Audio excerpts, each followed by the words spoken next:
Genocide, that's a big word, a heavy word. It's not something you just throw around lightly, like hangry after skipping lunch. No, genocide means the deliberate, systematic extermination of a national, ethnic, racial, or religious group. We're talking about an intent to destroy, in whole or in part. So, when claims of a white genocide in South Africa surface, especially concerning farmers, it's an accusation of the highest order. It suggests there's a calculated plan, a deep-seated conspiracy, to wipe out white people from the farmlands. This isn't just about crime, it's about targeted annihilation. We really need to unpack what that means, and if it fits the situation accurately. The narrative itself is quite alarming and has gained traction in certain circles, both within South Africa and internationally. Proponents paint a grim picture. White farmers, they say, are being systematically targeted, attacked, tortured, and murdered. The argument is that these aren't just random acts of violence in a country with high crime rates. Instead, they are supposedly part of a coordinated effort, driven by racial hatred, to drive white people off their land, or worse, to eliminate them entirely. This story often gets amplified by shocking anecdotes and graphic imagery, stirring up strong emotions and deep-seated fears about safety and belonging for some communities. Now let's be clear. Farm attacks in South Africa are a very real and deeply tragic problem. People living and working on farms, often in isolated areas, face horrific levels of violence. These are not just statistics. They are brutal crimes committed against real people. Families are shattered, and communities are left traumatized. Nobody is denying the severity of these attacks or the suffering of the victims, regardless of their race. The violence is appalling, and every single life lost is a tragedy that demands justice and effective action to prevent more. The critical question, however, is not whether bad things are happening, but they are happening and if they constitute genocide. To answer that, we have to step back from the emotional headlines and look at the evidence carefully. The term genocide has a precise legal and historical definition established by international conventions like the one adopted by the UN. It requires proof of specific intent, to destroy a particular group as such.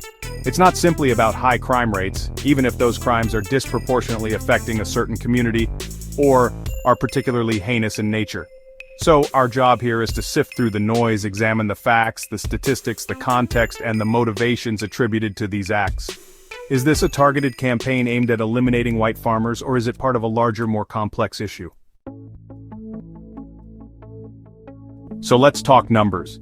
Because when you hear genocide, you expect to see statistics that are, frankly, terrifying and clear, showing a distinct pattern. Proponents of the white genocide theory often point to the number of farm attacks as proof. But here's where things get complicated, and where official data provides crucial context. The official crime statistics from South Africa tell a different story, or at least a more nuanced one than is often presented. For example, police figures for the last 3 months of 2024 showed that 12 people were murdered on farms. Now, out of those 12 victims, only 1 was a white farmer. The other 11 were black farm workers or security personnel. Let's look at another set of data to ensure we're not cherry-picking. Quarterly crime statistics from January to March 2025 revealed 6 farm murders nationally. And again, of those 6 tragic deaths, only 1 victim was identified as white. South Africa's police minister, Senzo Mchunu, has actually stated publicly that if you look at the history of farm attacks and murders over time, black Africans have more often been the victims than white people. This is a critical point that often gets completely ignored or buried in the international discourse. While every single murder is an unacceptable tragedy, these numbers don't support the claim of a racially motivated genocide specifically targeting white farmers. Then we get to the really murky stuff: misinformation and disinformation. This is where the narrative can get deliberately twisted to fit a particular agenda, often sparking outrage based on falsehoods. Current US President Donald Trump, for instance, publicly alleged a white genocide was underway in South Africa. He even presented what he claimed was photographic evidence during a meeting with President Ramaphosa. One image, supposedly showing white farmers being buried, was actually a screenshot from a Reuters news video. That video, filmed by journalist Jafar Al-Katanti on February 3, 2025, showed humanitarian workers handling body bags after intense battles in Goma, in the Democratic Republic of Congo. It had absolutely zero connection to South African farmers. Another piece of evidence that did the rounds, gaining considerable traction online, involved images of numerous white crosses planted in a field. Mr. Trump also showed these, and figures like Elon Musk had previously shared a video of them, suggesting they marked the graves of over 1,000 murdered white farmers. The truth, however, was quite different. The crosses were part of a protest display from 2020 in KwaZulu-Natal province. They were erected by a community group after the horrific murder of a white farming couple, Nathan Rafferty's parents, to symbolize victims of farm attacks and rural violence, not just white farmers. And critically, they were protest symbols, not actual grave sites.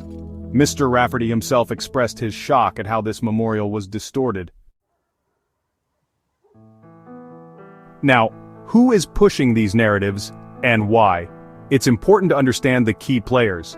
On one side you have AfriForum. They are a significant civil rights organization in South Africa, primarily focused on protecting and promoting the rights and interests of Afrikaners, white South Africans, many of whom are of Dutch Huguenot and German descent.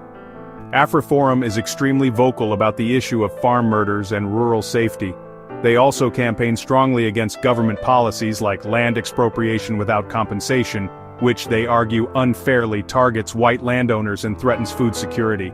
They do a lot of international lobbying, taking their concerns to global audiences. However, critics, including many within South Africa across the political spectrum, argue that AfriForum sometimes overstates the case or frames it in a way that can be misleading.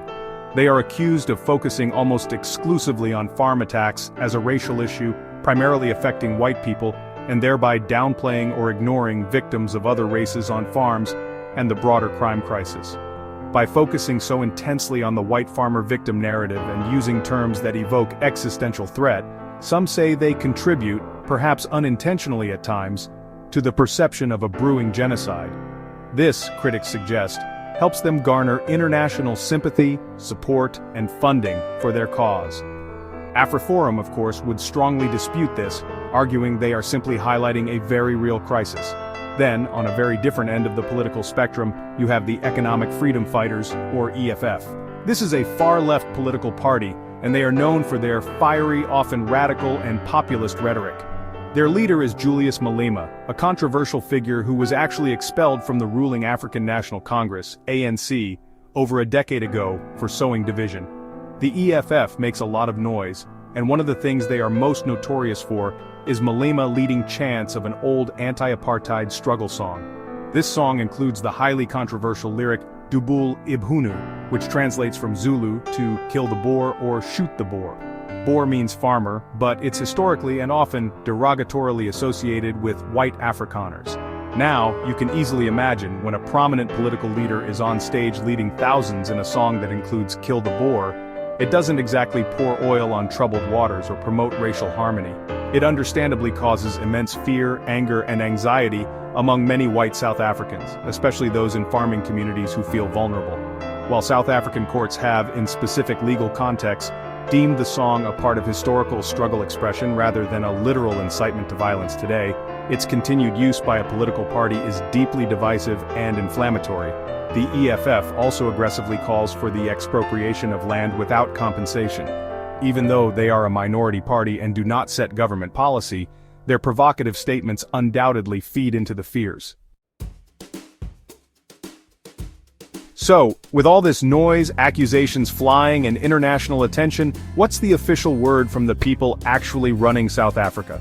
The South African government under President Cyril Ramaphosa has consistently and firmly denied that any white genocide is taking place in the country. President Ramaphosa has publicly stated on numerous occasions that crime, including the horrific violence that occurs on farms, is a scourge that affects South Africans of all races, not just one particular group. He even made a point of traveling to Washington, D.C. specifically to address these criticisms from figures like President Trump, discussing not only farm attacks but also South Africa's complex land reform laws and its broader socio-economic policies. The country's police minister, Senzo Mchunu, has also been very direct and clear on this sensitive issue. He's repeatedly highlighted, as we've noted from the official statistics, that police data indicates that farm murder victims are more often black Africans than white individuals. Minister Mchunu has publicly condemned what he describes as the distortion of facts and the misuse of imagery to create a false and dangerous narrative of a racially targeted genocide. The government's consistent position is that they see this claim as a damaging misrepresentation of a complex national crime problem. a problem they acknowledge is severe and requires urgent attention, but one that is not genocidal in nature against any single race. It's absolutely vital, fundamentally crucial, to place farm attacks within the wider context of crime in South Africa. The nation unfortunately continues to grapple with exceptionally high rates of violent crime across the board. This isn't a phenomenon confined to rural areas or specific racial groups. It's a pervasive societal issue affecting cities, townships, and farms, impacting Black, white, colored, and Indian South Africans alike. With nearly 27,000 murders recorded in a single recent year, as reported by the South African Police Service, the sheer scale of violence is immense and deeply concerning for everyone. While farm attacks are particularly brutal and raise unique security concerns due to the isolation of farms, they are a symptom of this broader, deeply entrenched national crisis. So to wrap this all up, while the violence experienced on South African farms is undeniably horrific, and every single attack is a profound tragedy that needs to be addressed with the utmost seriousness and effective, dedicated policing, the available evidence simply does not support the claim of an orchestrated white genocide. This alarming narrative appears to be propelled by a complex mixture of genuine fear among some, the undeniable spread of misinformation, sometimes deliberate, the focused advocacy of certain interest groups like AfriForum, and the inflammatory rhetoric from political figures like those in the EFF. Accurate statistics, responsible journalism, and a collective commitment to understanding the full, complex picture are crucial. Sensationalism and division don't help anyone find real, lasting solutions for the safety and security of South Africans.